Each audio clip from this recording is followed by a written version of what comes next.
thing is gonna... Yeah. Hello. Hello, we're live. Look at that, we're only 6 minutes late today. We're doing good. We're getting better. It's a good day. It is a good day. Okay. I woke up and ran 10 miles this morning. 10. 10. It was my longest run yet. And my knees, I tell you what, being almost 30 is not great for a half marathon. My knees hurt so bad. You'll be fine. We'll see. You'll be good. We'll see. Yay. Yeah. Okay. Yeah, that was completely irrelevant. But Yeah. that's why it was a good day for me because I survived. But yeah. There you go. What was your time? 1 hour and 46 minutes. For 10 miles? Wow. Yeah. Is that good? I don't know. I have no idea. My goal was to do the whole half marathon in under 3 hours. So if I ran 10 miles in under 2, I should be able to do it in under 3.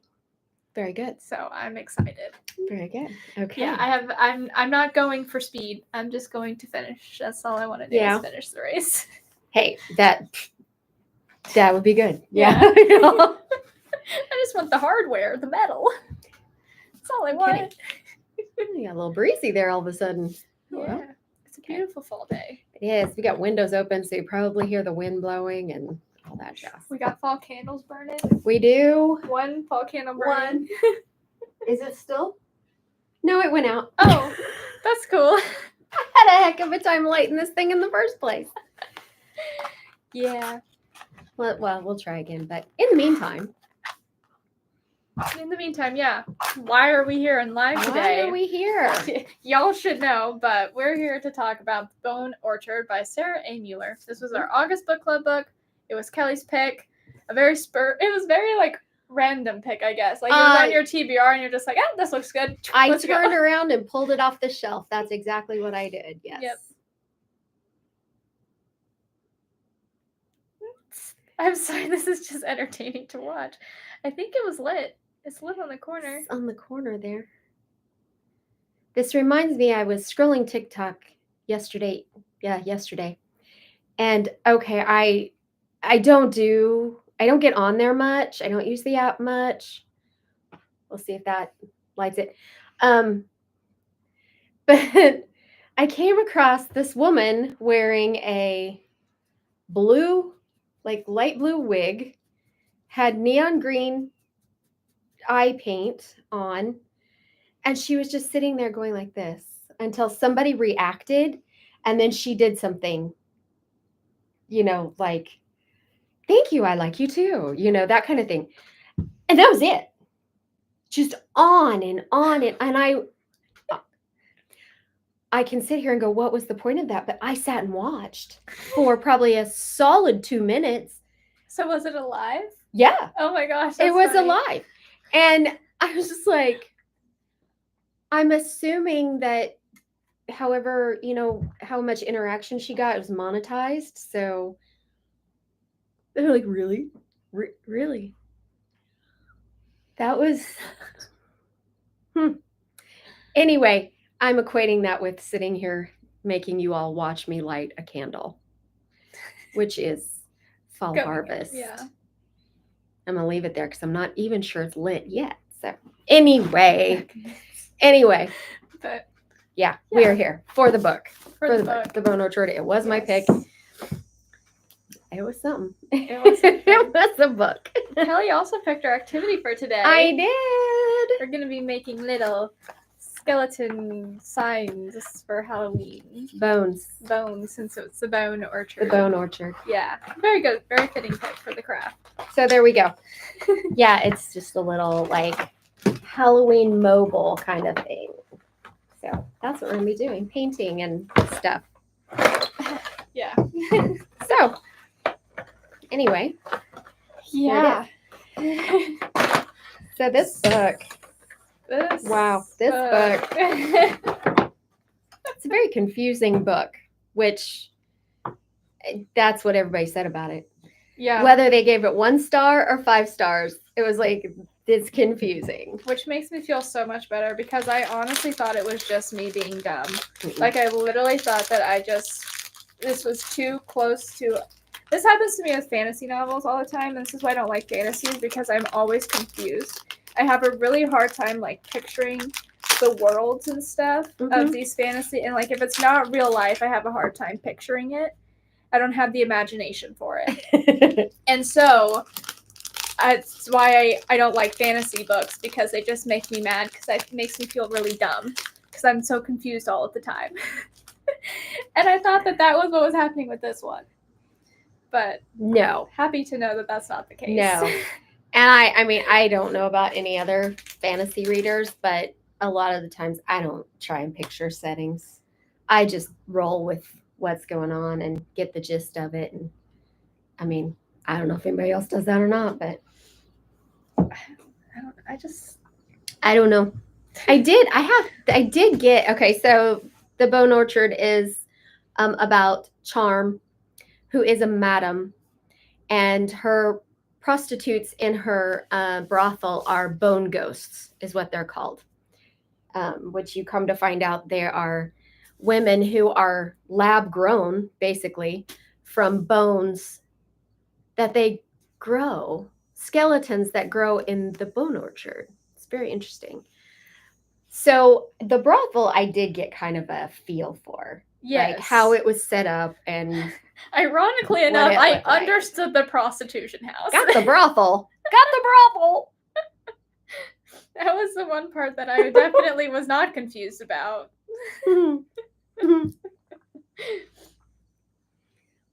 So it was pretty obvious right off the bat that Charm had two people in her head, herself and the lady.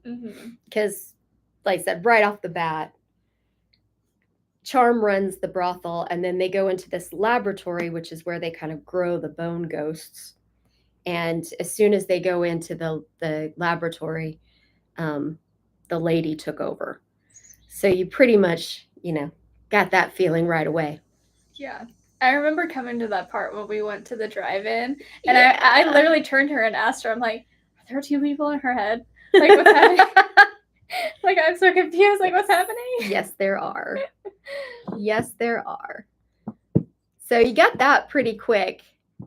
And then, I don't know, it wasn't long after that I really picked up that the bone ghosts were all from the lady as well. At least at the point I thought it was the lady. You could tell it was a splintered personality.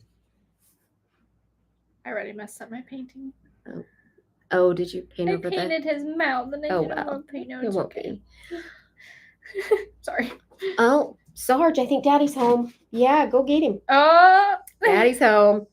That it was, yep, split personality. You can hear him yelling for Sarge. You can hear him. But yeah, but that somehow they figured out how to take these other personalities, which represent emotions. They figured out how to get them out of her head into these bone ghosts. And in her orchard, she would plant bones and a tree would grow, and the fruit of these trees were bones. And so she could complete a whole skeleton and then put it in this vat of, they called it empathy fluid, and she could grow a whole ass person out of this. And if one of the bone ghosts got damaged, then she could put him in the empathy fluid to heal, which I thought was pretty cool, actually. Yeah, that part was really cool. But what was kind of confusing is they never explained, like, how the hell do you get a personality out of your damn head? Yeah. They never explained that. It was never it was just something that she had the power to do. Yeah, and, like, there were multiple times during the book where, like, one of the, like, when they had to go back, when Shame had to go into the thing, and she took Shame back into her head. Or then when Justice was killed, ? I think. Then she just, like, disappeared. She didn't exist anymore. Like, I was just so confused. Well, she went, that's another thing I didn't. Justice went back into her head.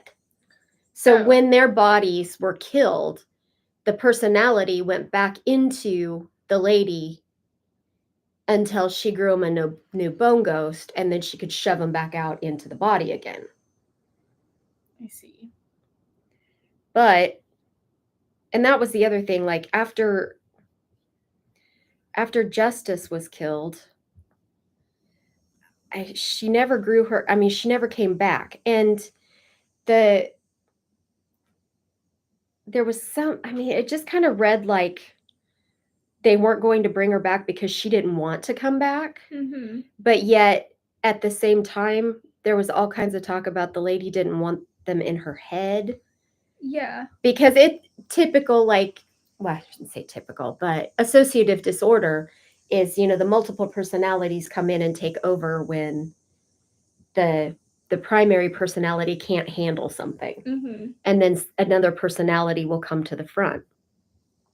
So there was a lot of about the lady didn't want them in her head because when they were in her head, then she might remember the things that they took from her. And she didn't want that. So, but then there was talk about the Justice didn't want to come back, and so they weren't going to build her a new body. But then there was also, they didn't have any empathy fluid left. So because in the very beginning, Shame was hurt. And Justice was hurt. no, Shame. Justice was in the vat. Oh, okay, yeah. And Shame was basically had to take over for Justice. And then Shame got hurt and they had to put her in. They had to bring Justice out and put Shame in. And then they botched it with her body. The lady botched it. And so Shame's body couldn't come back.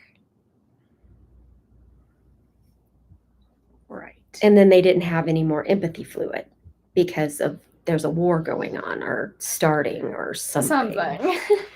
And so, you know, they didn't, so they couldn't bring Justice back. I don't know. It was all very confusing to me, that part. So I just kind of let that go. Yeah. It's like, well, whatever. Okay. Moving on. But anyway, the main premise is that Charm is the mistress of the Emperor, and he took her as basically a slave when his armies conquered her land, and she was like the spoils of war, and she became he put her in this house, and she was just going to be his mistress, and then she's the one that turned around and put it into a brothel, made it into a brothel. But the Emperor has been poisoned and is dying, and he calls her to his bedside because he's positive it was one of his sons that poisoned him, and she needed to figure out which one. And she had this thing they call them mind locks, and it's a device they put into their temple to interact with their brain, and there are orders that are magically programmed into this mind lock, and you cannot disobey these orders without basically your brain starts to bleed and run out your eyes and nose, and it'll kill you. It'll kill you. Yeah. I like how you had to say that in like the most graphic way possible. Like, yeah, your brain's gonna bleed out of your well, eyes. It did. That's what it did. So because we saw that happen with Captain Orem. So at this, he basically magically deprograms this mind lock to have only one order, is that she find out who his killer was and make sure that none of his sons inherit the throne. That's her final order. And then after she completes that, the mind lock will be dead and she can be free. So that's the premise. And it was kind of billed as a gothic murder mystery. And I don't think so. Mm-mm. I really don't think so. No. Maybe the gothic part, maybe. But there wasn't a lot of mystery going on. There wasn't a lot of there was no investigation going on. Right. In any of this. Because pretty much the lady has the ability to touch somebody and have visions about them. Mhm. So, by dumb chance, she had this one vision of a poison, and so she knew that whoever she touched, the person who had handled that poison, if she touched them, she could see it. And that's literally all she had to do. Mhm. But it was dumb luck that she had that vision. So it's not, I don't know. Yeah, and like it There was changed. no murder mystery. No, because it changed from being try and find out who killed me to you're killing everybody. Like you're killing all of my sons. Yeah. That's well, what it she changed kind for. of came up that on her own because he said none of them could inherit the throne, and the only True. way that was going to happen is if she killed them all. Yeah. But So still, that's what it became a murder revenge plot more Yeah. than a solving a mystery. pretty much. Pretty much. And I think that was like this book. It was The characters were as confused about the story as we were. Yeah. I think a part of the reason that it was so confusing was that the author was trying so hard not to be on the nose about her themes that the hints were like way well too buried. Mhm. And then other things were like way out there in the open. Then we're Yeah. just, but no, we'll just talk about this, like the king's sons. Mhm. You know, I can't remember if it was the emperor himself that described him that way or if it was Charm, but stone cold bastards, everyone. Yeah. And there was like some justification for why they were the way they were. Some. But it was like there was no nuance to those characters, like at all. None. None. And the fact that one of them, they had to be a pedophile in order to basically make sure you hated him. Mhm. But the fact was he was stark raving mad. I mean, that was enough to, that should have been enough right there. Right. You didn't have to make him a pedophile to Yeah. boot. That was a little bit too much, a little extra. I mean, I didn't think that was totally necessary because that was justice was basically in the body of a 14-year-old girl. Mm-hmm. And so that was, I don't know, which there was some explanation of why she was that way later on in the book, which, okay, I could get behind that, but because it also, I think the explanation kind of showed how selfish and petty the lady was. Mm-hmm. So I could, I get behind that. But my God, she didn't have to be a prostitute. And the guy didn't have to be a pedophile. We didn't need that. Right. We didn't need that. I don't think, anyway. I mean, you could tell one of the strong themes of the book was about just women in general, but like sex workers, treatment of sex workers, and perceptions of sex workers. You could tell that was a theme too. So I guess, having a 14-year-old girl as a prostitute is kind of appropriate for that discussion, I guess. But I don't know. I just didn't. I thought it was extra. I thought it was way extra. Anyway, every single one, well, yeah, every single one of them, they were stone cold bastards. There was no redeeming qualities to these men at all. None. I mean, like, okay. No nuance there, I guess. Okay. So, that was okay. I don't know. It was something. It was something. Yeah. So there's that. I don't know, it was very confusing at first, but it did get better. I thought that farther- it was better in the beginning than it was later on in the book. I got more confused later on. Oh, really? Yes, because then there was like more stuff happening, and it was really hard for me to keep it straight who it was happening to or who was involved. I don't know why. I was just really struggling with being able to keep all of the characters, all the bone ghosts mainly, separate. There's a lot of characters. There were so many characters, and then the thing, they're all the same. This, all of the characters in this book were similar to each other. All the fire drinkers were dressed the same way, so they all look the same. That was intentional, right? They were supposed to be, right. Yeah. But then that I got confused by that, because then it's okay, well, is this Captain Orem? Is this somebody else? I didn't understand that whole situation. And then all of the bone ghosts had similar names and similar person. Well, yeah, the bone ghosts were pride, justice, shame, and desire. And pain. Pain. Did I not say pain? No. Okay, and pain. So they were basically named after the things, the personality traits that the lady obviously wanted to get rid of, because they had taken over at some point during the trauma that she experienced, and whatever it was that they witnessed or that they dealt with, she did not want to know about it. But the only one that I can say I think acted like their name was Pride. Yeah. Pain's was just... she could take pain away. She could take pain away. So if one of them got hurt, she could take it away from them. And then they wouldn't have to experience the pain.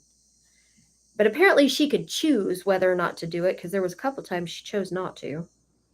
Yeah, but they didn't explain how she was able to do this, and also no, how she, and also with Captain Orem ? She could only do it if she was touching him, right? I think so. Yeah. So why did it? So she had, yeah. I mean, she could do it with people she had no psychic or whatever connection to, if she touched him. But then there was a whole thing about how Pain was kind of the only one that would go outside of Orchard House. Mm-hmm. And so she would go and run errands and do things. And she was the only one who would do that. And so because she had experiences of her own that were outside of the group, that she was kind of becoming her own person, even though she wasn't human. She was still a bone ghost, but her personality was adjusting and growing. So I don't know if that was because as she was doing that, she kind of gained her own power, or I have no idea. Because none of that was explained. No, not a single bit of it. None of it was. So I don't know if that was the deal or not. But so, I mean, Pain's ability was obvious. But Pain isn't a personality trait. So. Right. Which I thought that was weird. I mean, I don't know. It was just weird and confusing. And each one of the bone ghosts was deformed in some way. So Pride was blind, and Justice had a limp, and Pain was an albino, and Desire... They weren't all pale? I don't think so. Because that was the one that they made of it, was that Pain was an albino. She had the red eyes and... Oh, Lord. I did not get that at all. And Desire had the broken hands. Yeah. And I don't remember what Shame was. She just was really fragile. Fragile, I guess. I don't know. But like I said, I think it was an interesting choice for Justice to be the 14-year-old girl who acted very traumatized and scared and never like stood up for what was right. Like you would think Yeah. a personality trait of justice, things being fair. Right. So, like I said, the only one that well, I guess Desire. Desire kind of acted like her name. So I guess that. But I don't know. I don't know. The others did not. Yeah. And then they all just disappeared. Yeah, okay, yes. Please explain this ending to me. Maybe you can't. I don't know. But like what? They all just were gone just like that? But I don't understand how. Like Well, what happened? I think it was supposed to Like did the mind lock break? Did Orm break the mind lock? I don't know what was going on there. Okay, so Oren's she took his mind block out. So he was still okay, he survived. Okay. He survived, but he had been ordered to.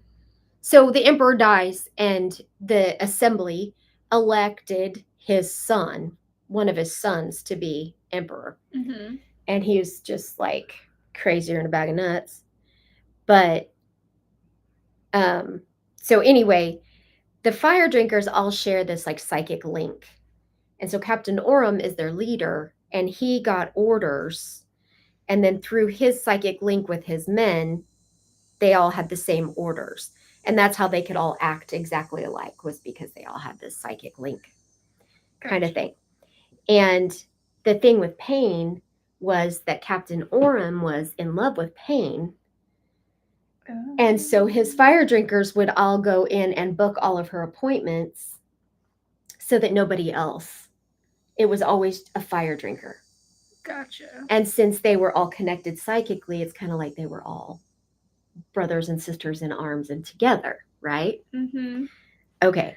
And so sometimes it wasn't sex. It was like Pain would give him a massage yeah. or something. It wasn't always just sex. So anyway, that was the whole fire drinker thing.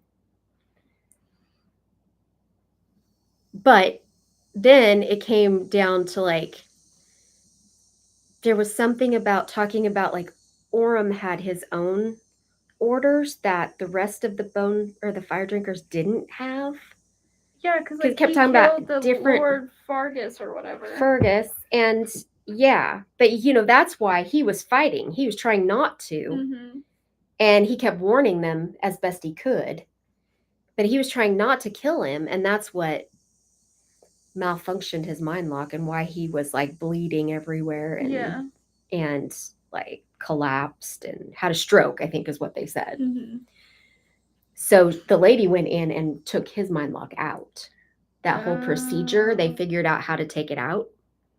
Okay, I didn't know that they had succeeded in Yeah. doing that. But he was like comatose, unconscious. So it sounds like I didn't read this book at all, but I really did. I tried. Okay, I just really was confused as to what was happening. But that was that whole thing after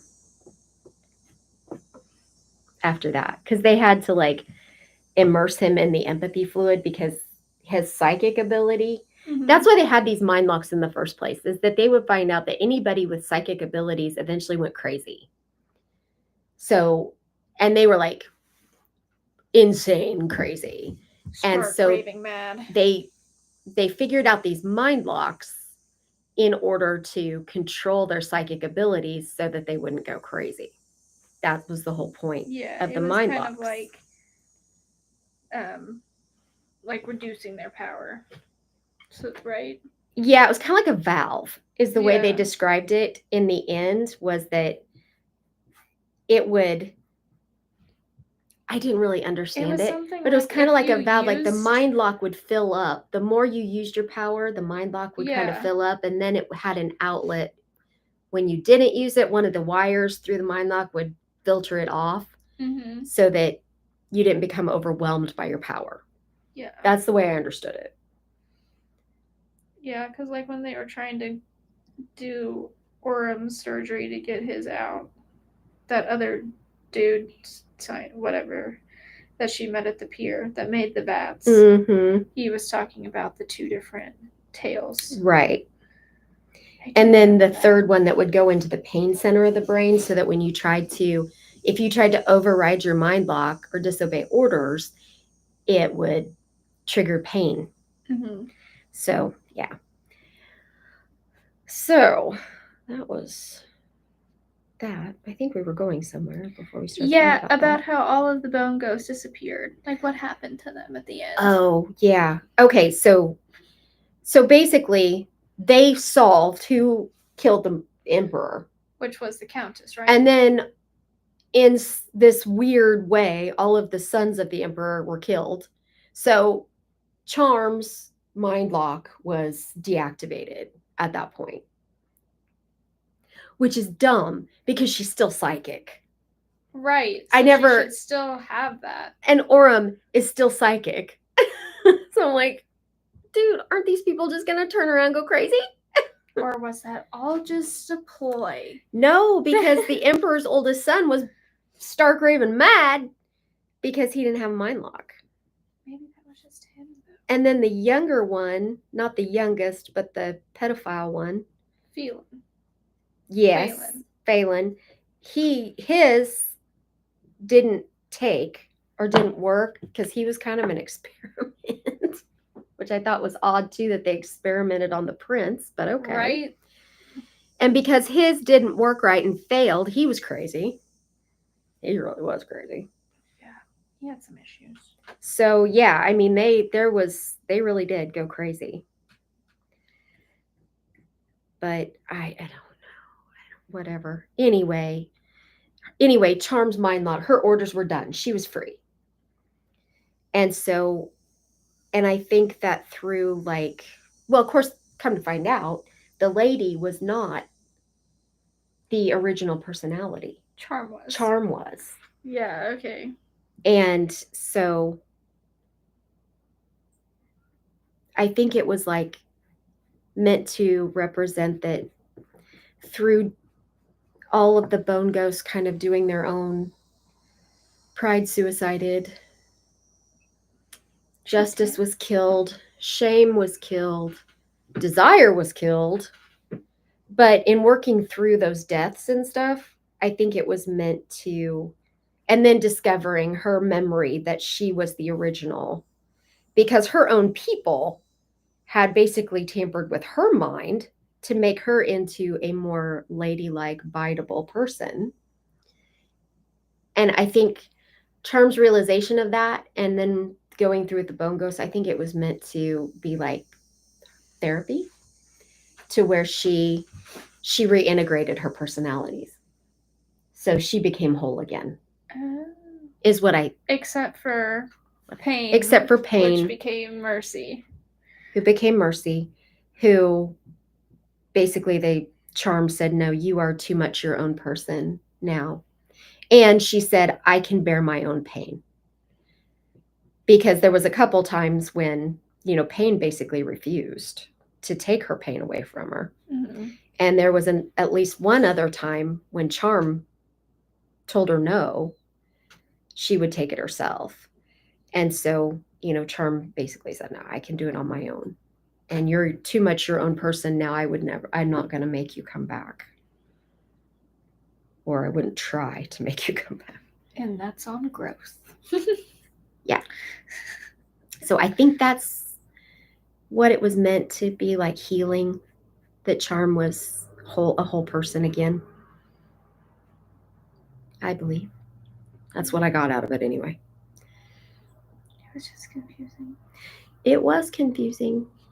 Keeping the relationship straight was confusing as well. Yeah. So, and where did the psychic stuff come from? Right. But because it was only in the royals, right? Or like there's something about how like only a certain family had them. Because then there's a whole nother thing about how the Countess had an affair with somebody. And so the son couldn't have been. That came from the fire drinkers. because all the fire drinkers were psychic. That's why they became fire drinkers. But I thought that. But they always said that only 2 fire drinkers ever came from uptown. And one was Captain Orem, who they knew was an illegitimate son of the prince, the oldest. They figured that out because of the Duchess, who was also the captain. She had a dual personality thing going on. Oh. They knew that because of her. The Major. He was Major. Major Nathaire. Yeah. Who was also the Duchess, who was a cousin of the Emperor's. That was confusing. Yeah. Which I really liked that character. I did too. Really liked that character a lot.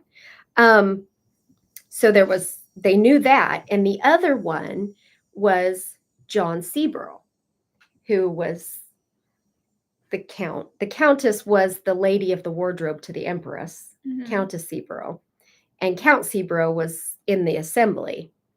But I'm not sure how it came. It was never explained that. I don't know how I was supposed to figure it out because I never did. That none of the other nobles apparently had psychic abilities except for the Emperor's family. Yeah. And I'm like, why? Where was that rule? When was I supposed to pick up on that? So until they started saying it outright, like it was some big scandal, because how did John Seaborough get into how did he have to become a fire drinker when how did he get to be psychic? And then it was when it's like everybody seemed to know, it's like, oh, only the Emperor. Right. I'm like, when, so John was the Emperor's when son? did that little bit of world building happen? Yeah. So yes, that's how they could prove that the Countess of Seaborough had an affair with the Emperor, because her son had psychic abilities because he was a fire drinker. That's kind of messed up, like having an affair. And that all apparently that's messed up. Basically the Empress's handmaiden. But it was like that only needed to happen, I think, because Charm went to Count Seaborough and basically wanted permission to out it all. Because she needed ammunition against the Countess, because she knew the Countess was in on the assassination plot. But she said the Countess would never be arrested or tried or anything unless, like, everyone was already against her, because she was too powerful. But that just makes no sense. Like, why would that be what makes everyone against her? Well, because of the scandal. Oh, I suppose. And the fact that the new emperor also seemed to be enjoying her favors as well. Ew, that's right. And the fact that she was known to kind of look down on Charm for being a prostitute, while she's out there hitting it with the emperor. So that's why you had to have that little sideline with John Seaborough. I don't know. There was quite a bit of political maneuvering in this, which I thought was kind of interesting. See, that's another way that you're gonna lose me. I can't follow the political stuff. I liked the Count Seaborough. I liked all the guys. The guys that came to play cards at the brothel. Yes, they were all great. I liked them. Anders especially. He was funny. Mm-hmm. He was good. I liked him. Yeah, I don't think that I really liked the lady in this book, except for maybe... Oh, no, she was... No, like, any of the ladies. Any of the female characters. Oh, really? Yeah, I mean, I liked Hyacinth, the dressmaker. Yeah. Oh, or I guess you could say that the Duchess is one. Yeah. sort of, half the Kind time. of. Yeah. I don't I know. like Charm's character. She wasn't always a nice person, but I liked her character. Yeah, I guess that's fair. And Pain to a certain extent. I thought Pain was a little bit overdone. Like, she was just like this everybody in the city's sweetheart. The White Angel. Yeah, because she was nice to the fire drinkers. She cared about them, Mm-hmm. and because she like gave bread, like just a little basket of bread to the to poor children every once a week. Mm-hmm. That was that was it. And she was nice to people, sort of. I don't know. That seemed flimsy to me. But I did like her little romance with Captain Orm. I thought that was kind of sweet. Yeah. I don't know. I feel like a lot of the book was told from Payne's perspective. Like a Mm-hmm. good majority of it. So she was more of a main character than Charm was, which I thought was odd. A lot of it. Well, Payne went out and did more. Yeah. You know, Charm just kind of sat in the brothel and waited for the men to come in so she could question them. Is kind of what she did. She really wasn't that ambitious of a detective. No, she really wasn't. And the fact that she had to do this because of her mind lock. Yeah, and But her yet freedom depended on it, something she's always wanted. but yet there were no consequences if she never did anything. Like if she never did it, she'd just sit in a brothel and be done. I mean, it, I don't know. Like nothing inside her brain. Like there was no ticking time bomb in her brain. Yeah.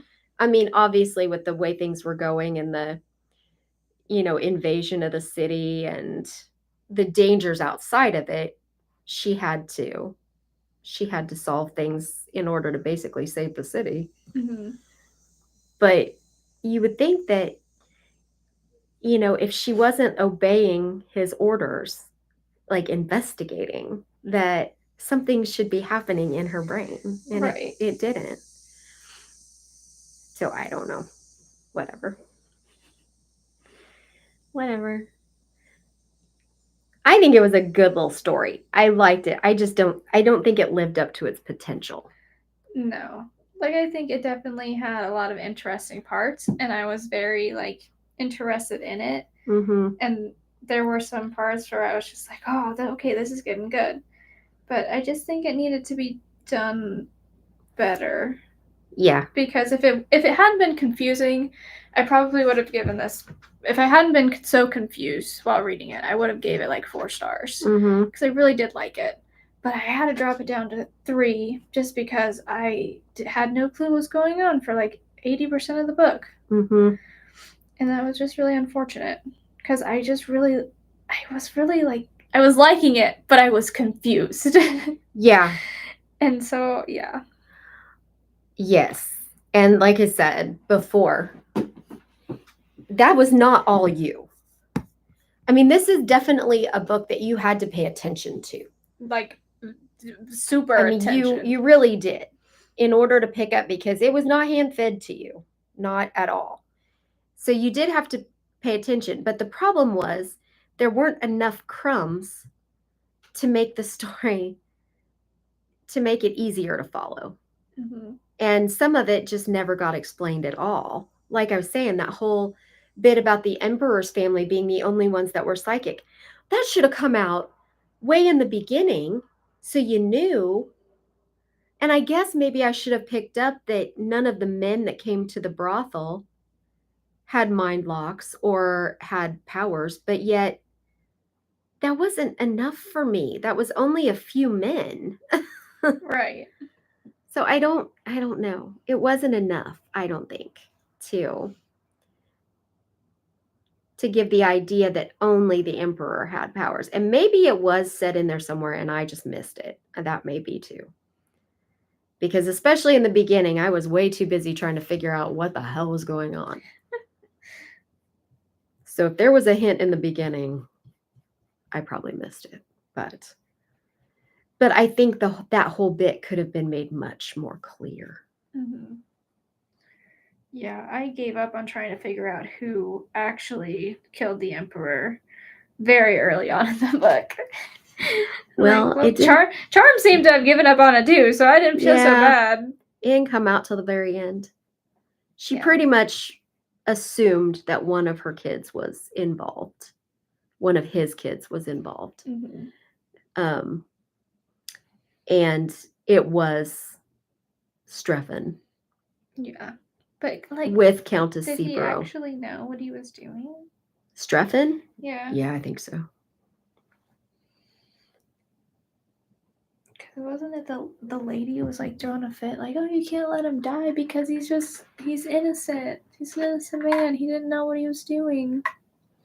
Well, she kept insisting that the Countess had orchestrated it all. Mm-hmm. And that even though he was guilty of doing it, he didn't know what he was doing.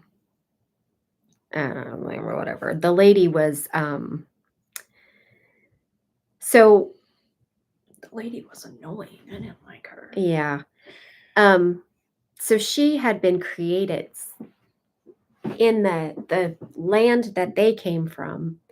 They had this technology for the mind locks, and they had the ways to kind of suppress the psychics so they wouldn't go crazy and all that. And that's why the emperor went in and invaded and took over their country so he could get that technology to supposedly save the psychics in his family, in his world, his land, whatever. And it was so very confusing. Like, if only 2 fire drinkers ever came from Uptown, where'd the rest of them come from? Right, because they were all psychics, right? And yeah, and if they came from like Lowtown or Midtown, then how come all those people have psychic powers but none of the noble people do? It made no sense. Anyway, so Charm was born into a wealthy noble family. I don't know if they were noble or not, but powerful, influential. And apparently they didn't like how Charm behaved, which was never really, I guess Charm behaved like Charm did in the book, I guess. I don't know. But they didn't like it. They didn't think it was acceptable. And they treated psychics almost like a religion. So they would like tuck them away in little monasteries and stuff, and where they would never get overly stressed. They would always be protected, and basically just locked them away. Well, they didn't like how Charm was acting, so they basically overwrote her personality into the lady who was quiet and biteable and had manners and obviously some very distinct ideas about who was worth things and who wasn't. Yeah. Because she would get really upset whenever Charm like disrespected a member of the nobility or something, or even thought disrespectful thoughts. I don't know. Hello. Yes, we are live. Not pre-recorded. Sorry if we've been ignoring you all this time. Yeah. We're looking down paintings. Yeah. So have you read this book? Did you understand this book? This one. Are we right? The Bone Orchard? Yeah. So they overwrote her personality and became the lady. And like every time Charm would like think, like she suspected the Countess right off the bat. Mm-hmm. And the lady was like, oh, you can't think such things about her. She would never. All right, sister. Take a pill. Calm down. Yeah. So yeah, and then she got really, I mean, at first you thought Charm was possibly the selfish, controlling one that really didn't care about anybody but herself. because the lady was the one that was always taking care of the bone ghost. The lady had like the medical knowledge and the healing knowledge. Mm-hmm. So she was always the one coming out to take care of the bone ghosts, and they would get mad because Charm put them in danger, and Charm was doing this and Charm was doing that. Charm was just trying to save them. Charm was trying to save everybody. But yeah, you quickly, especially towards the end, when a lot of tension and the stress really started to build up, the lady just fell apart. The world is not a good place for the lady. No. So, and it quickly turned out who was, because she was always screeching about, I don't want them in my head. Mm-hmm. I don't want to remember. Mm-hmm. So, yeah, I did not like her at all. No. But she was a good character. Because I think I was supposed to not like her at all. I think you're supposed to really find her icky. Yeah. Well, that would make sense. And yep, did a good job with that. So there you go. But I did like Charm because she wasn't nice all the time. She didn't worry about hurting people's feelings. I didn't watch the show enough to know if this is like completely accurate, but maybe it's just because of her position and all of that, but she reminded me of Miss Kitty from Gunsmoke. Oh yeah? Yep. But I don't know if I can't say for certain if that's how Miss Kitty was, but just a few bits of Gunsmoke I've seen. Just like she's not gonna take no crap from anybody, and I don't know. That's just what she made me remind me of. I think it was one of the things about Charm that was, unlikable was her treatment of the bone ghosts. Mm-hmm. Because she would basically tell them, quit your whining and just go do it. We have to survive here. Just go do it. And she had no sympathy for them at all. I mean, I don't think that she was wrong in telling them that because they had to do what they had to do to survive. Yeah, but it was like with Justice, towards the beginning, where she pretty much justified the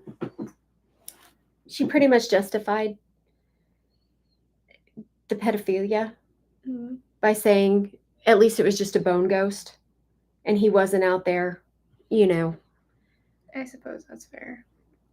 Doing anything with real children. So I think that's where some of the other bone ghosts were like, hey, bitch, we're real. Yeah, that is fair. I forgot about that part. But so, and it was like that quite a bit. She could get pretty, snappy, especially with Pain. Yeah. And then sometimes she would get pouty, like when Pain wouldn't take the pain away from her. She gets kind of pouty. Kind of like the lady. It's almost like they were the same person. So, I don't know. It did take me a minute to figure out that the bone ghosts were actually other pieces of her personality. Yeah. And I really would have liked to have known how that happened. Yeah, I just wanted more explanations. I think if things had been explained better, the book wouldn't have been so confusing. Mm-hmm. Like if there was more backstory and just more information on how things were happening and why, I wouldn't have been so confused. Yeah. Because it was just one of those things, just you wave a wand and here it's done, and it happened. Mm-hmm. And it's but why? How? Yeah, and that's why I said I think she was trying, in some ways, she was trying really hard not to be so on the nose with her themes that she was way off the nose. And, she wasn't even in the same field. Yeah, she was over on the chin somewhere. Yeah. So, she could have been a little more on the nose with things, but I was really glad that the Empress didn't have anything to do with it. Yeah, that's true. Because I think she was She was kind of a. I underestimated her. She was a boss, man. The emperor said not to underestimate her, and I Yep. did, and then she showed me.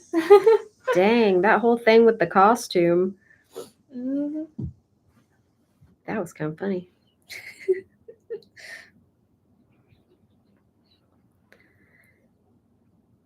But again, that's when I go back to like, I wish the Emperor's sons had been a little bit more complex. Because Yeah. it's like, when Strephon went, it was the Empress's birthday ball, and he like went into the ball without her. Mm-hmm. Didn't escort her to her own ball. His wife, Which who was that was also weird. Also his stepmother. also his stepmother. Ew. Mm-hmm. I think that was supposed to be icky. Yeah. But it was like his whole personality trait was that he wanted what everybody else had. Mm-hmm. And so, well, and also because with the alliance with her, when the emperor married her, trade alliances with her, and he wanted to keep those intact and all of that. There was reasons, but I think what it boiled down to is he wanted everything that his father had had. Yeah. Which included charm. Of course. But, he was just a spoiled kid. Mm-hmm. And Phelan was just boiled down to a crazy pedophile. And I mean, dear Lord, the oldest one, Arelius, something like that. Arelius? Yeah. He was just like He was just crazy. Like a rabid dog. I mean, he was nuts. He was just crazy, like, I mean, literally, like an animal. They kind of reduced him down to a rampaging animal. Mm-hmm.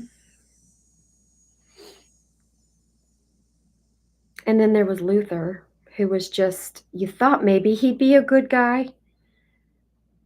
Yeah, I thought that he was a good guy, and then But he turned out to just be self-centered.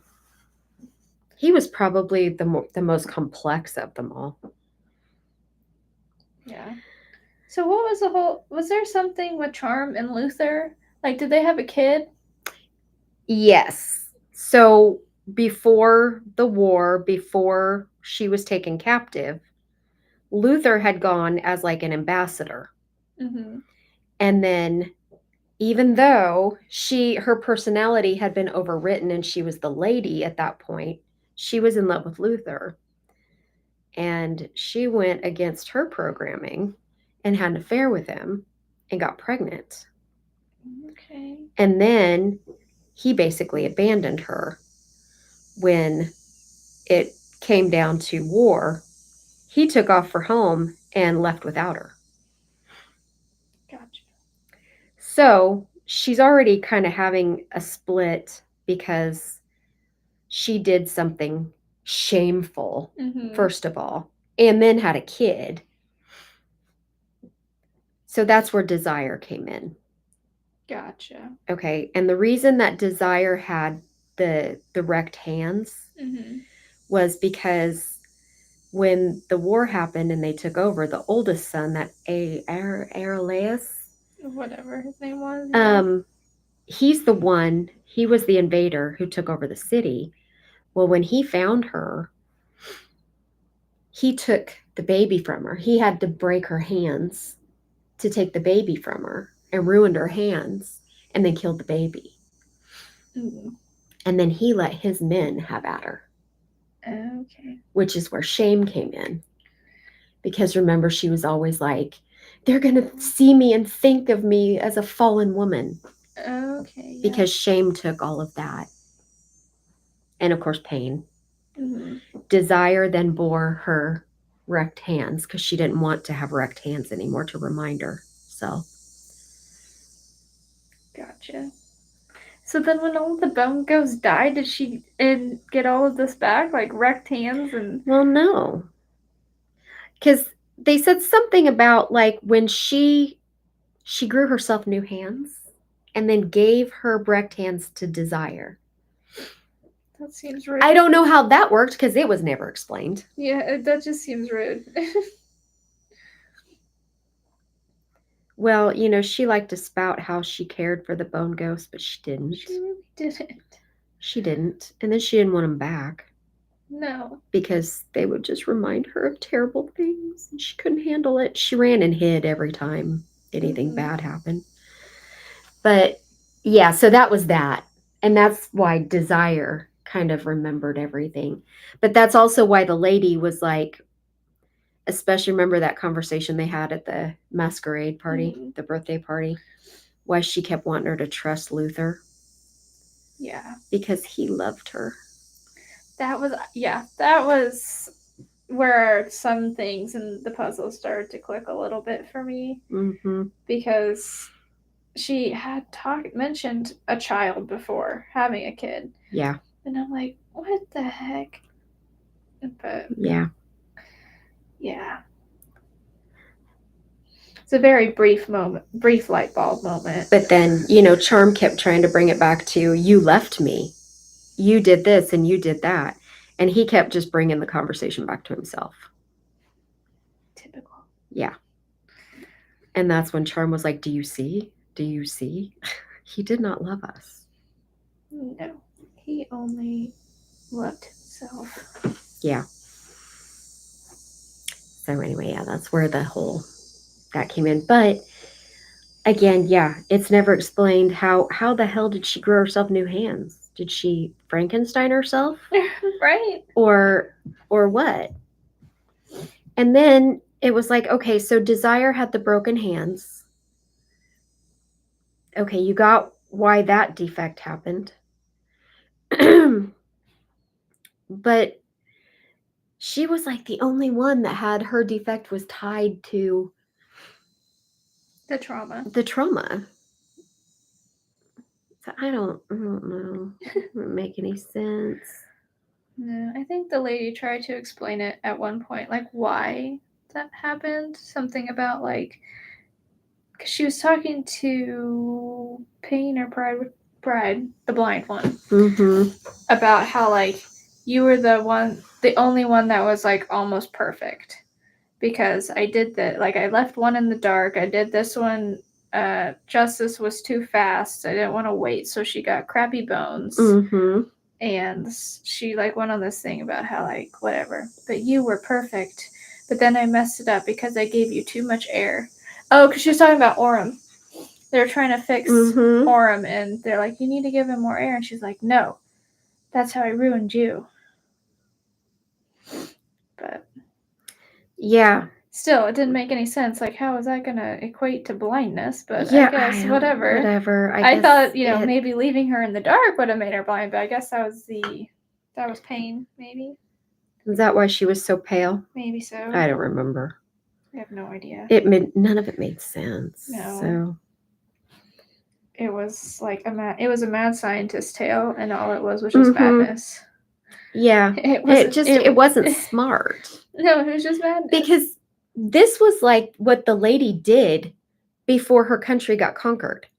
Or, well, Charm. Basically Charm. But that's what they did.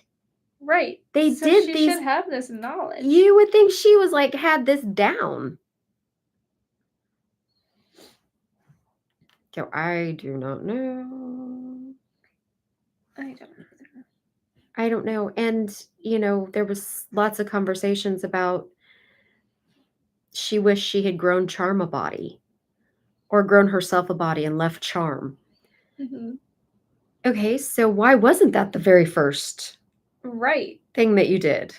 Like, I feel like that just would have made sense for her to do that. Yeah. Why the others? But not I don't know. Charm. Yeah. I guess maybe because Charm, she didn't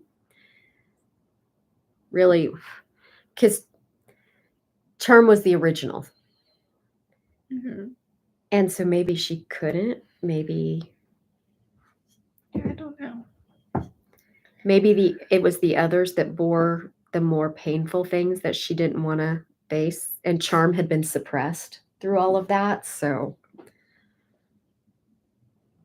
I don't know. The ending made about as much sense too, because there were 2 more sons, and one of them was going to be the emperor. Yeah, where did they come from? Well, so Orm was Arelaus's son, and I can't remember if they ever said who his mother was. But then he turned up psychic. Or no, they took him away from Arelaus because Arelaus was crazy. Mm-hmm. And it was Luther that raised him until his psychic abilities showed up. And then he was sent to get a mind lock and become captain of the fire drinkers. Become the fire drinker. But that's why Luther was always so interested in Captain Orm, because he raised him. And why Arelaus went absolutely batshit crazy when he heard that Orm died, because it was his son. Gotcha. But again, I don't know that they ever said who his mother was. I don't know. But anyway, they made such a big deal that Arelaus would come for charm. And he didn't come for charm. He went to pain. He caught pain first, pain and pride. Mm-hmm. And wrecked them. Didn't even didn't go for charm at all. And then charm didn't even kill him. It was, I don't know, it was all very, charm wasn't even there. And why wasn't she there? Could she not hear what was going on and come out? She was just standing there watching Streffen die. And enjoying that moment. Why did she not hear the ruckus at the gate and come running? Because she was scared. I don't know. Yeah. And she didn't even kill Streffen. He accidentally killed himself. He killed himself by taking the poison that I thought that was funny. It was funny. And then the lady's throwing a fit, and Charm's just like, no. Nope. You have to save him. Nope. No. Sure do not. And then Pain killed Arelaus while Orm stood there and watched. That was interesting. Right? Sorry, I just killed your dad. Yeah. And Luther, how did he die? Who killed him? Charm killed him. Right? I think so. Because he came in, and what was he doing that she shot him? Or no, she shot the Countess. She shot the Countess. That's who. But how did Luther die? I don't even remember that. I have no idea, man. That ending was just... It was a mess. It was a mess. A jumbled mess of things happening.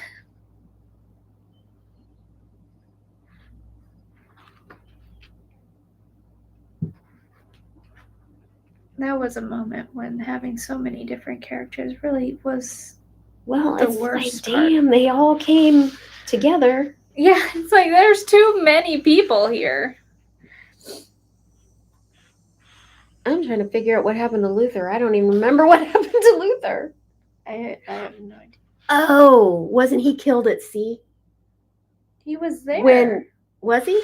When Arelaus... But remember, he went out to meet Arelaus in the harbor? Because he was the admiral. Oh, maybe so.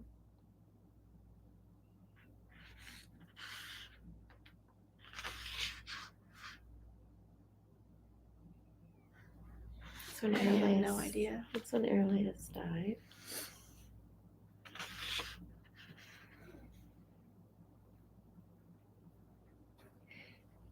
And that was weird too. Because the reason that Pain and Pride ended up together was when Pride killed herself, Pain was right there. So she went into Pain instead of Charm.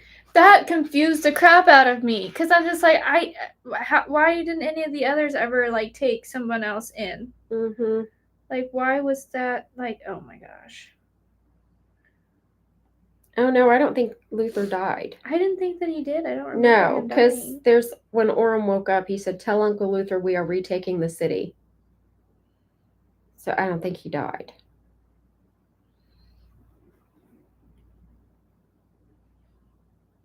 I didn't think he did, but I wasn't about to say no because I don't. So he didn't die, and then, like I said, there were two other kids, John and Orem, and apparently Orem was going to end up emperor.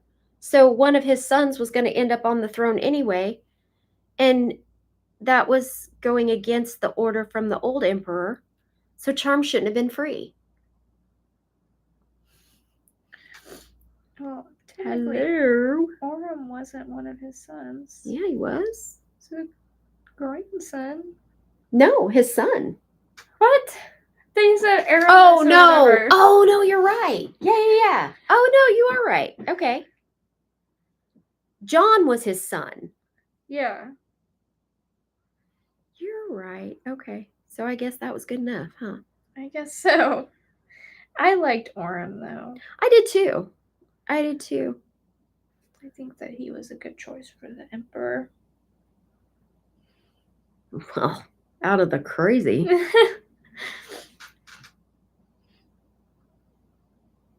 There weren't really a whole lot of other options, you know? No, not really. And I did kind of like the little soft hint of a romance between Sebro and Charm. Yeah. I did kind of like that too. I forgot about that. Yeah. I was trying to remember who it was because I knew that there was somebody that was like in love with John. That was that Anna Fergus. Oh, that's right. Okay, you're talking about Count Sebro. Yeah.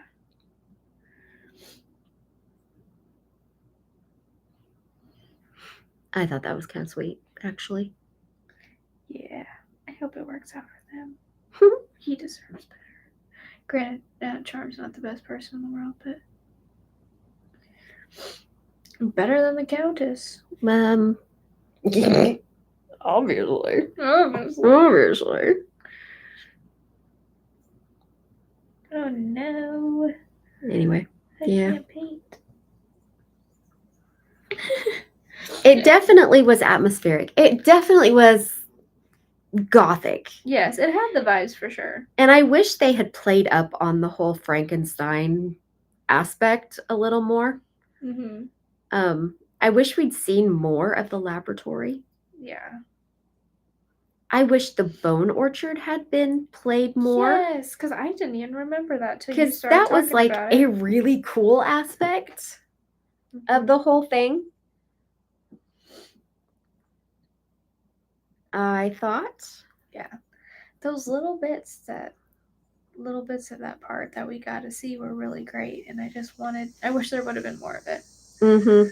For sure. Yeah. So I do think it was really good in that aspect. I think it was also really good. I think the idea of trauma and the split personalities, I thought that was done pretty darn well, actually. I just wish the different personalities had been more separate from each other so you could actually tell them apart. Yeah. You know, because really having Justice be 14 years old is kind of like perfect because at that age, 14 or so, kids are always like, it's not fair. Mm-hmm. It's not fair. But it wasn't like that. Justice was just didn't do much. No, she seemed like she was kind of very timid. Mm-hmm. So, you know, that probably should have the characters, the Bone Ghost especially, could have been done better, I think. Mm-hmm.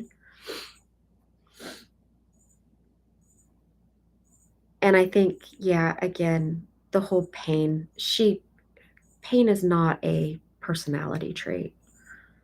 And I can understand where she was a split, like taking the pain away. Mhm. Because obviously Charm, as the lady, had gone through a lot of pain. Right. So I get that, but how do you give a personality to pain? Maybe she should have been angrier than she was portrayed, Mhm. or sharper. I don't know. Pride was the only one that acted prideful. Yeah. She's the only one that really fit. Anyway, I liked the idea of it was so cool. Yeah. There was some potential there. I just don't think that it met the potential. No, I don't think so either. Anyway. I don't know. We've been going for an hour and 15 minutes. That's longer than I thought we were going to go for today's. There really was a lot going on. There was a lot that was good about it. There really was. And I don't blame people who DNF'd it early on. Yeah, I don't either. Because it was really confusing, but you just got to stick with it. It does get better. You may still not like it. Or it doesn't. I don't know. It does. It did. I think you got a much clearer idea of the bone ghosts and who they were really and why they came about. The how of it was iffy, Yeah. but I think stick with it if you can, like, really dedicate, like, paying attention, like, close attention to it. Yeah. Because if you can't, or if you're not going to, like, pay close attention to this book, then you're going to be very confused the entire time. Yeah.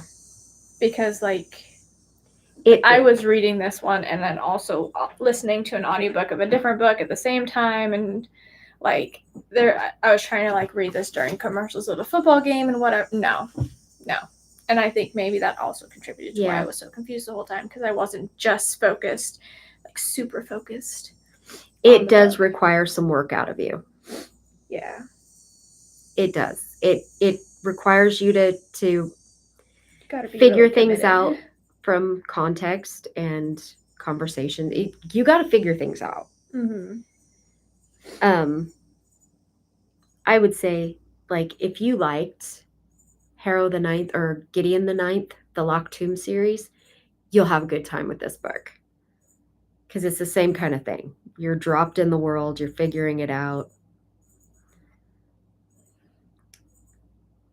I think objectively Gideon was better, but it's the same kind of thing. And it kind of still has that feel to it, because Gideon the Ninth had a very gothic feel to it as well. Yeah. Like, I love the vibes of the book. Mm-hmm. Yeah, I think you would like Gideon the Ninth. I've always wanted to give it a shot, but now knowing, I still will, but it's good to know that you're going to have to pay close attention to it. Because, you do. To pick up. But even if you don't pick up like a lot of the world building stuff, just the murder mystery kind of aspect of it alone was the locked door murder. Mm-hmm. It was so cool. But figuring out, like, yeah, fully understanding the murder itself, the murderer, takes some work.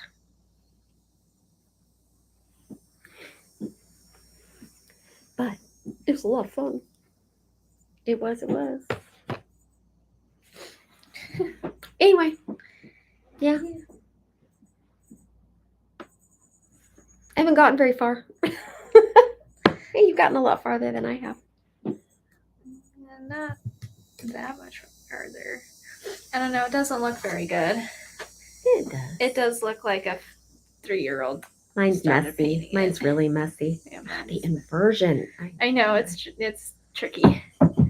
There's my skeleton. Mm-hmm. I painted over his mouth on accident, so it looks like he's smirking. Well, you can still paint over it because it's grooved. Yeah. So you can still see the thing. But yeah, there's mine. I haven't come very far yet. But there it is. That is it. That was our discussion on The Bone Orchard. On The Bone Orchard. Do you have any other books? I don't think so. That's the only one. I think this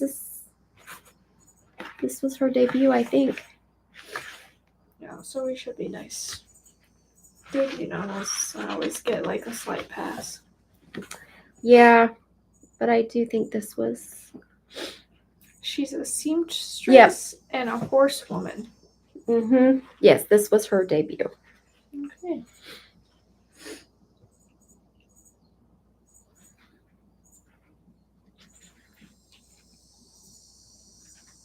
That's not the right. Okay. I was looking it up and it came up as The Bone Orchard is a comic book series, and I'm like, no, it's not. No. There is a comic book series called The Bone Orchard, Mythos. Something. I don't know. I don't know. But I don't know. If you like anyway. odd, unusual, strange books that you may not fully understand, you'll like this one. Yeah. I do think like overall it was a good book. I liked it. The only reason, like I said earlier, it didn't get 4 stars was just because I was confused. But I did give it 4 stars.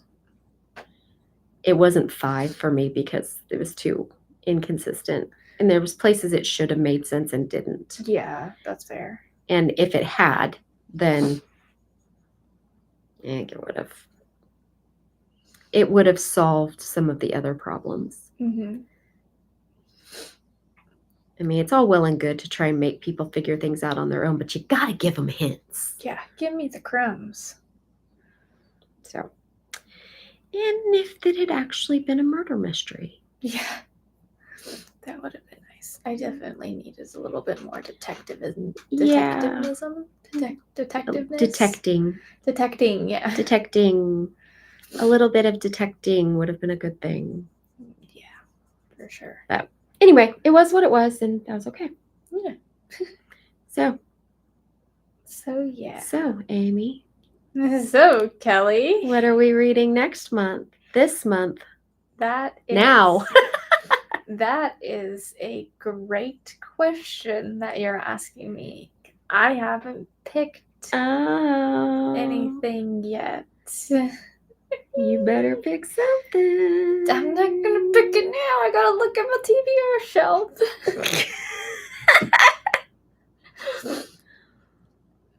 Yeah. I'll pick something and I'll post it on our Instagram and our TikTok.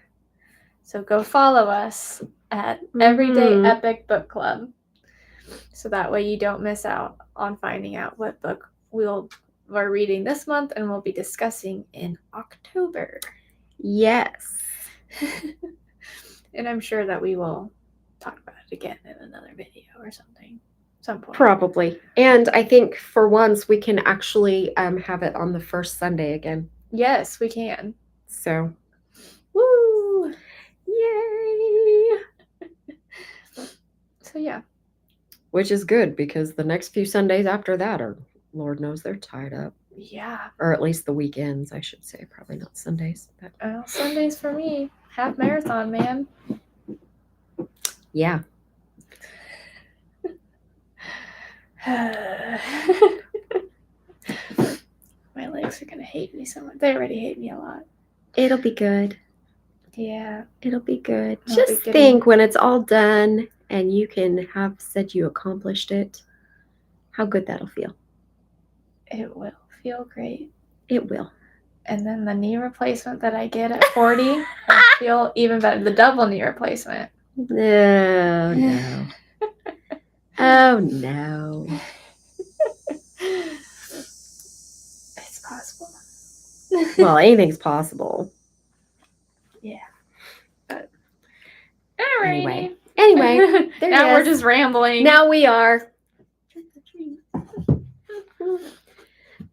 Another half-finished art project. Craft. Well, you know. It wouldn't be us if we didn't half-finish anything. Like we started it. Yeah. We started it. I still have every craft that we've started. And I haven't finished any of them except for the pool noodle one. Oh, yeah. That was fun. That was the only one that I finished that we had started. all the paint by numbers and everything else is still just chilling somewhere. I honestly don't know where it is.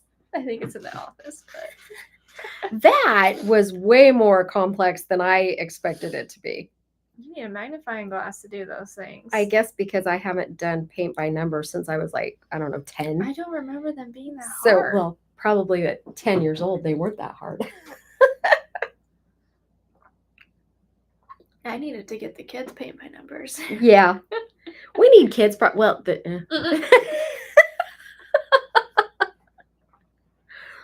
Ages 6+. We apparently need to give ourselves more than an hour to get these. We should have maybe started it first, or I don't know. Whatever. Who cares? Who cares? Maybe we'll just have a craft day where we can just talk randomly about books or something. Have an audiobook playing while we. Oh, that could be an idea. We could do a live, have audiobook playing, and finish our crafts that we started this year for our book club. Something tells me that might not be very interesting. Well, we could do it like a vlog, and then that way we could edit it and stop randomly and discuss. I suppose we could. Oh, I didn't get the audiobook.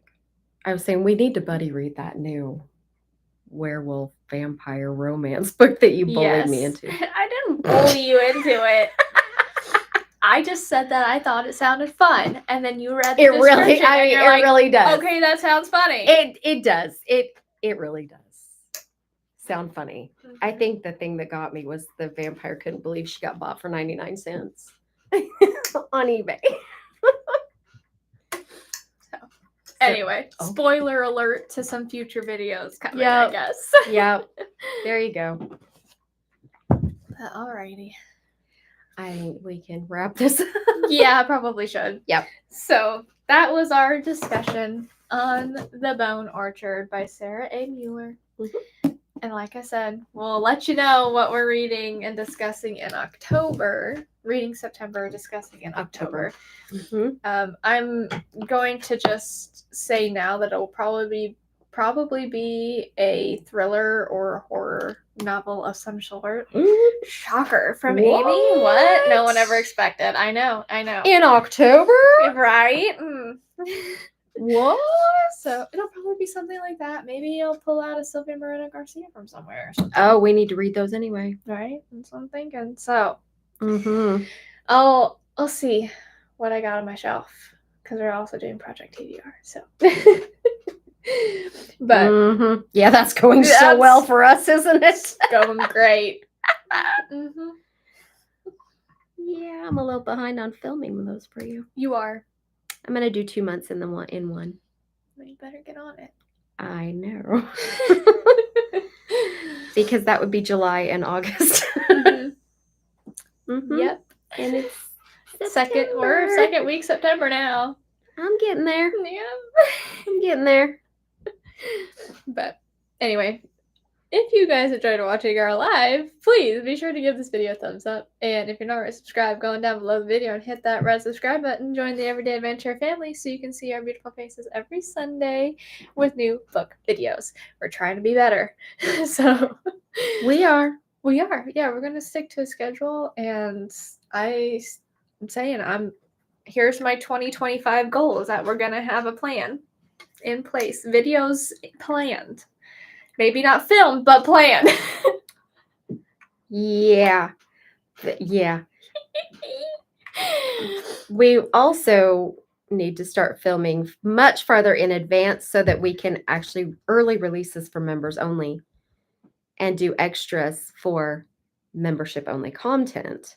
Yeah, we need to do that. We really we just had meant to. The whole channel needs to do that in general, quite frankly, because even I on the non-book content have been slacking on that. Your members aren't getting crap, huh?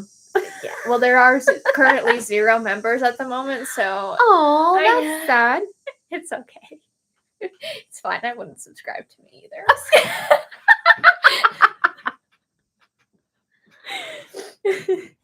But anyway, yeah. So go follow us on Instagram and TikTok, and when we start putting out members only content, go join membership so you can get that content and early access Mhm. videos. All of that fun jazz. All that stuff. Mhm. There is content there now.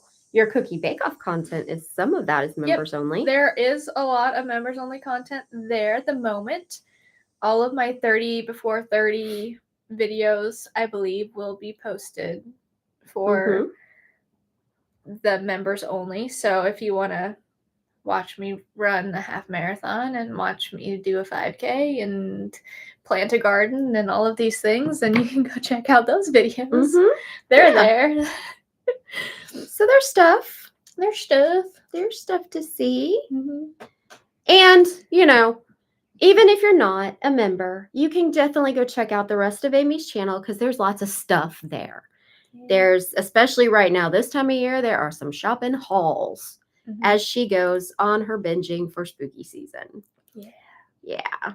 And I'm surprised you haven't already decorated your house. I know you've done some. I've decorated my bedroom. It's not fully done, but I at least put decorations out. And I'm just struggling with deciding how I want to decorate for. Really? Yeah. Like I have the ideas, Mm-hmm. but I don't want to start decorating because the cats. I'm worried about the cats mainly ripping it down because I'm planning on putting stuff up on the walls. Mm-hmm. And I did that last year, and I did it early because I knew it was going to take a while, and the cats kept ripping it down. They didn't like how I was decorating, so... Oh, I'd say they probably really liked it. Said, thanks for the new games, Mom. Yeah. So, Uh-huh. Well, anyway, there will be decorating for spooky season. And like I said, the shopping haul's going on already. You can see home renovations. She had a whole big series on deep cleaning her house and another series on doing a closet renovation, which was really interesting. And then there's some travel videos too. And if that's not enough, then you can go and head over to her blog where you can have the articles that go along with some of the videos, but also some articles on their own, like Watch It Wednesdays, where she watches Netflix videos, or Foodie Fridays, where sometimes she takes me to go out to eat with her. Yeah. And we talk about food instead of books. So do all that and become a part of the entire Everyday Adventurer family. No fireworks today? No fireworks today. Bummer. Oh well. If you're wanting to know what that was about, go look at one of our other live videos in the last couple of months, and you can see what the fireworks were all about. I'm sad now. I am too. That was fun. Anyway, it doesn't We matter. should have gotten something like a witch cackle or something. I mean, dang. We'll make fireworks. But anyway. On that note, hope you guys enjoyed watching this video. Please let us know what you thought of The Bone Orchard. If you have any suggestions on books you want us to read for book club in the future, drop them down in the comments. Or books you want us to read in general, crafts you want to see us do, whatever. Let us know down in the comments. We would love to talk to you guys and, make help us plan our content. Yeah. Because we're not that creative. Talk to us. Help. What do you want to see? Talk to us. Please talk to us. But anyway, hope you enjoyed watching. And I'm Amy. And I'm Kelly. And we are the Everyday Epic. See y'all in the next one. Bye. I'm finishing this damn thing.